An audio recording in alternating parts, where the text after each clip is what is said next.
Welcome back to the 2016 North Dakota gubernatorial, I love that word, candidate forum. Joining us tonight are 2 out of the 3 candidates on the Republican side. North Dakota State Representative Rick Becker, also Doug Burgum, Fargo businessman. You may notice the empty seat on the end. Attorney General Wayne Stenghjem chose not to be here with us tonight. Now, everybody knows that our state right now is facing a $1 billion budget shortfall. We've seen oil prices obviously plummeting for quite some time. I want to talk about, if you guys were governor, how you would have dealt with this. So let's bring up what our current administration chose to do, if we can, and let the audience know how Governor Dalrymple and his administration addressed it. Essentially, and Mr. Becker, I'm going to start with you. They drained the ending fund balance, as you can see there. Then we had the budget cuts called allotments. Don't you love wordplay? Allotments at 4%. And then they took the budget stabilization fund, took almost $500 million out of that, left about $75 million in the rainy day fund. Mr. Becker, you said, hey, I'm going to get conservative principles back on track here in the state of North Dakota. If you were governor today, would you have handled that budget shortfall the exact same way? And if not, what would you have done differently? And please be specific. Sure. First off, I'd go back to March of 2015 when Moody's and the governor came out with their revised forecast. That was clearly way off the mark. Not that someone can predict the price of oil down the road, but what they missed was something very, very obvious, and that was that it wasn't just the tax revenue off of oil, it's the whole economy. If oil is going to be in the dumper, our economy is going to be in the dumper, and they didn't account for that in our sales tax revenue, which is the biggest, outside of oil, the biggest driving force in our revenue projections. So they missed that. If I was governor, I would have gone to Moody's and said, that's not adequate, let's get someone else, and I want a second opinion, maybe a third opinion. Moving forward, though, can I ask you a quick Yes. question, sir, just to interrupt you? So if you were governor, would you get rid of Moody's and hire somebody else to do our forecasting? I would take a look. I would basically open it up for interviews, in essence. I want applicants, and I want Moody's missed the mark. Something that someone relatively new to the political world thought was pretty obvious. So I think there's room for improvement there. Didn't mean to interrupt you. Continue, sir. Right. Moving forward to right now, we find ourselves in this crunch where we're $1.1 billion short. There wasn't a whole lot of room for Governor Dalrymple to maneuver. What I would have done is a 5% allotment instead of 4%. And at the same time, I would have told the department heads and agency heads, plan for another 2%. Figure it out, you've got time to do it. One thing I will say, though, is I would have done it sooner. The more time the department heads have to plan, the better it is for them, and the more they can do it in a manner that's conducive to being smart. Let me ask you this, because again, from 2005 to 2007, we've averaged a 36% growth in our general fund budget. I'm asking you, what would you do differently? And you're saying, Chris, I'm going to go from 4 to 5%. That doesn't sound hyper-conservative to me. Well, because you're asking, first off, conservative, we wouldn't have gotten ourselves in this position. So we'd have to go back and say, what would you do differently?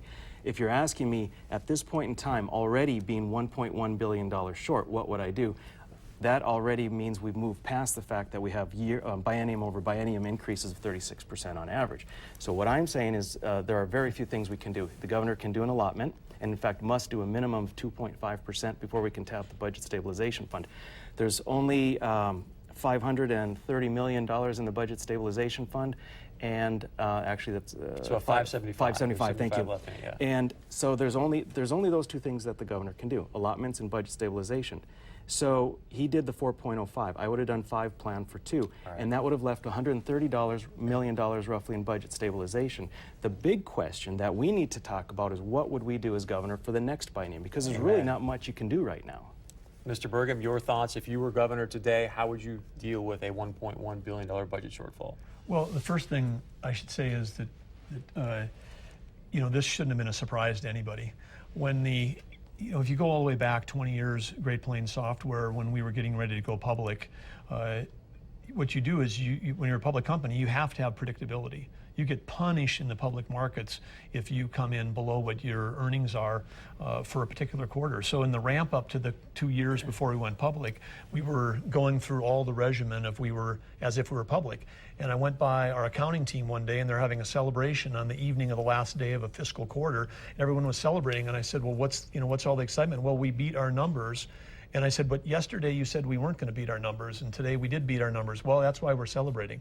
So this is not a cause for a celebration, because the point here is predictability, not overachievement. And if you remember, it was only a couple of years ago, there was headlines that came out and said, in the month of June, we're 70 million over. Moody's was wrong on the way up, as well as being on the way down. And if you're wrong on the way up, the likelihood that you're going to have it right on the way down is very low, because it just means we didn't have a chance to forecast. And somebody asked me what would I have done with all the extra money, and I said I would have bought some better forecasting software. And I guess that's my question. If you were governor, would you get rid of Moody Analytics as well for forecasting? Well, certainly would have to be on the table, because like I said, they got it wrong on the way up and got it wrong on the way down. But I think that, as you pointed out, Chris, when the 4% cut is really only 20% of a 21% miss. I mean, we're off 21% biennium to date. In January, the numbers were off 34%. And so, again, I think about the public company analogy. If I went in and told my board of directors everything was fine, and then the next week I came out and said, "Oh, wow, we missed last month by 34%," there would be challenges. And this isn't a belt tightening exercise. This is going to require a complete rethinking of how we deliver government services. So we're going to get to that quickly, though. So would you have cut 5%, 7%, 10% for the allotment, and then would you have drained the rainy day fund as much as Governor Dalrymple did? Well, I think I agree with Rick. I think you would want to have given the agency heads, and we've got hard-working, dedicated people working in Bismarck, working hard to deliver against their mandates. If someone's got to cut a budget, the longer lean time you can give them, the more options they have. So I would have cut deeper, but I would have started sooner. Where specifically? I mean, like, what is that number? 7%, 5%? Yeah, pick one. In my sense, I mean, which is whatever it is. It's not 20, right? I mean, it's like whoever you pick in terms of we cut out of the budget, because the 4% wasn't really even cutting. Most of the cuts, if you look at what was announced, it's not filling open heads that were going to come next year. I mean, there was over 400 open head count in state government, and if we don't fill those, it's called a cut. But that's government speak. Government speak is when you have less of an increase, it's a cut. I mean, the real cutting is when we actually have to reduce spending, not lower the increases. But again, to be specific, the number that you would have cut for the allotment is what? Pick a number. It's not right now. I would have said, hey, 10. Would you do that? That would then you would have covered half the shortfall with the cuts. We'd have more left in the rainy day fund. We spent over 10 years building up the budget stabilization fund, and 500 million out of 575 gone in the afternoon. Ending balance 330 gone in an afternoon. And now that the cream cans are empty, where do we go to the next time? The next time the cuts are just going to have to be that much deeper. All right, we're going to move on to some of that. Yes, go ahead, Mr. Becker. Yeah, I was just going to say one thing to Chris. With regard to the allotments, and would you have done 10%? That's still not enough. And you alluded to 5% really is that conservative. The crux of the matter is that an allotment is across the board cut. That's not a smart cut. So you don't want to get yourself in that position. That's why you do what you need to do. Be forward thinking enough so you don't have to keep coming back, but you can't express a percentage of allotment as a degree of conservatism. The conservatism comes next biennium. I just want to make that clear. Thank you very much. We will talk about what you guys are going to do here in a moment. I want to move on to this.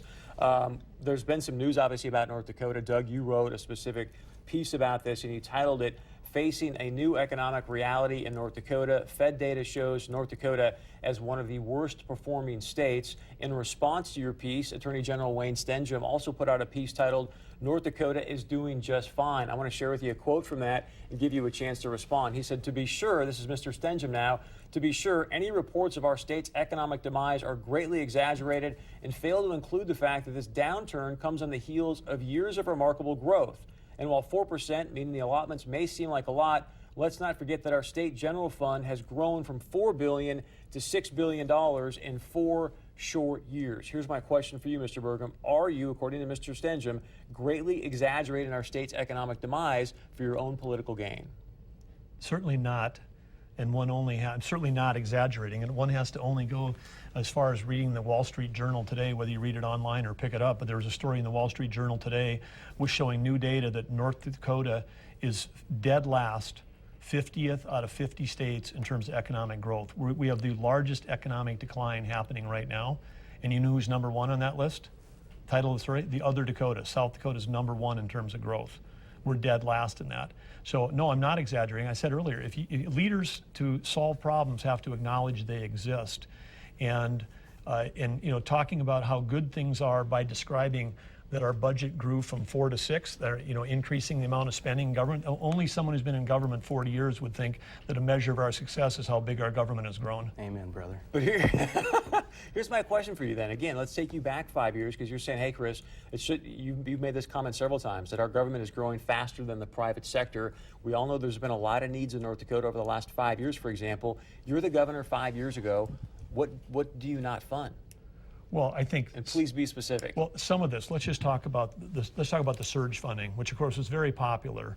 But it was, if you talk to people in the northwestern part of the state, in the Bakken, certainly they were being overrun. You could say it was almost like a herd of elephants coming through when the boom was happening. But there was, our state treasurer, Kelly Schmidt, I heard her give a presentation where she was assigned to send this money out to cities. We didn't even have the contact information. They were calling cities and saying, we're trying to send you money from the surge bill, and people thought it was a prank call. They were calling back. Cities and counties and townships were like, really, you're going to send us a check? They thought it was some prank thing. So we were sending money out of the state of North Dakota to local subdivisions that didn't even know that they were going to get a check and hadn't even asked for it. So just to be clear, what you're saying is, hey, Chris, if I was governor 5 years ago, I wouldn't have funded the surge funding. Well, you certainly wouldn't have done it in a way where people were getting money they hadn't even asked for. So would you have, now, before it was like 75% went to the state, 25% went to the local political subdivisions. Now I think it's 60-40, correct me if I'm wrong, Mr. Becker. 70-30. So are you more of a proponent that, hey, let's give more of this money right off the top to the locals? The best government happens when it happens at the local division. I think you run into problems when it goes to Bismarck, and then we try to make decisions centrally about how to drive it back to the local thing. I mean, you'll hear a lot in North Dakota. I think we all agree about, federal overreach and too much money is going to D.C. and then they send it back, but yet we're applying some of the same mistakes here. And that's why when I've been traveling around the state, I've been making a point of meeting with mayors, city councilmen, regional planners, county planners to try to really understand the impact of all the central planning we've been doing at the state, because we can do a better job of keeping those dollars local. All right, I'm going to come back to this. We've got a couple more minutes here with our TV audience. Again, if you want to take us online, you can always do that at valleynewslive.com. But I do want to touch on a topic. And gentlemen, we've got about 2.5 minutes here, so we can do this fairly quickly. That would be great. Mr. Becker, I'm going to start with you, and I want to talk about refugee resettlement. That has been a very hot topic across the country. We saw what happened in Paris. We lost over 100 people in Paris due to a terrorist attack. Also, Governor Dalrymple came up. We had FBI Director James Comey say, hey, we cannot properly vet these refugees from Syria and Iraq. Governor Dalrymple came out with 30 other governors saying, hey, I want to put a stop on bringing in refugees from these countries, at least until we can better vet the people that are coming in. Would you align yourself with Governor Dalrymple and say, we need to stop this until these people are better vetted? Yes. And yet, the number one thing is we have to keep Americans safe. We have to keep North Dakotans safe. So yes, you would say stop until we know they're better vetted. Yes, but okay. you understand we have a big problem with immigration in total, and this is one part of our national issue with immigration. One other quick thing I want to get on along with refugee resettlement is this. And Mr. Burgum, you were with me. I think it was January 21st here on 630 Point of View. I asked you at that time, back in 2010, the state actually gave the refugee resettlement program over to Lutheran Social Services. And I asked you then, hey, should we take it back over? You said, Chris, I'm not sure. I got to do some more work on that. So tonight, have you done your homework, one, and should the state be running our refugee resettlement program, or should Lutheran Social Services? Well, let's talk about the general and the specific. In general, I would be for moving things out of government hands and into privatization, if you will, because generally you can come up with better services, lower cost. You can access other funding sources and other grant sources to do it. In this case, I think it has to be looked at again to see whether it's being done well and done right. I think, and again, living here in Cass County, the majority of the refugees that do come to North Dakota end up in Cass County. The vast majority of them do. And so I think, again, there has to be not just the state, there has to be the local people involved, because when you have new people in your community, they can sometimes have an impact on services that are delivered at a local level, and they need to be participating in that discussion. Mr. Becker, I want to do this, so I hate to do this to you because we're going to carry this over, but quickly, LSS, Lutheran Social Services, or the state running our refugee resettlement program? I think the state, Lutheran Social Services is getting a lot of money to put refugees in here. We need some oversight. We're going to carry that answer over. Again, thank you for joining us here on Valley News Live, KX4. You can continue to watch the debate. It's very easy. Just go to our website, valleynewslive.com. Again, that's valleynewslive.com, or continue to listen to us on the radio at AM 1100 The Flag.